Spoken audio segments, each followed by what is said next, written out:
السلام عليكم ورحمة الله وبركاته. الفيديو بتاعنا النهاردة لذيذ جدا وخفيف على القلب. هنعمل فيه البليلة باللبن. بس قبل ما نبدأ مع بعض الفيديو، لو أول مرة تمر بقناتي، أنا اسمي رشا ودي قناتي. يا ريت تدعمني بالاشتراك في القناة ولايك وشير ونفعل الجرس على الكل لو الفيديو عجبك. في البداية هنسمي الله. ده كان معايا نص كيلو قمح بعد ما نضفته كويس وغسلته وميته بقت رايقة زي ما انتم شايفينه. حطيته في حله عليه حوالي لتر الا ربع ميه وسبته يغلي زي ما انتم شايفين لحد ما استوى، وكل حبايه قمح نفشت وبقت بيضه من جوه. شايفين الميه بتاعته يا جماعه؟ دي تحفه وجميله جدا للاطفال الصغيرين ومفيده جدا.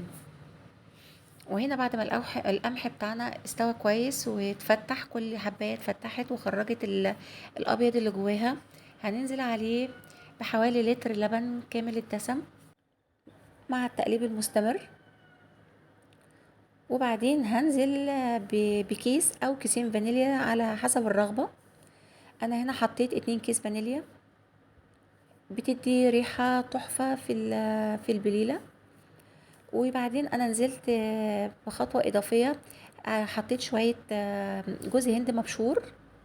هما الاولاد عندي بيحبوا جوز الهند جدا في البليلة. والسكر هيكون حسب الرغبة. وهنا انا دوبت معلقتين نشا كبار في ربع كوباية مية ونزلت بيهم تدريجيا مع التقليب المستمر عشان ما تكلكعش معانا. شايفين الجمال؟ بسم الله ما شاء الله. الريحة طبعا تحفة. هتني اقلب تقليب مستمر لمدة ربع ساعة تقريبا لحد ما القوام يتخن معايا شوية. هنا بدلت المغرفة عشان المغرفة التانية كانت طرية شوية مع السخونية، فالتقليب محتاج حاجة حادة شوية. وهنا ما شاء الله القوام تخن معايا زي ما انا عاوزة.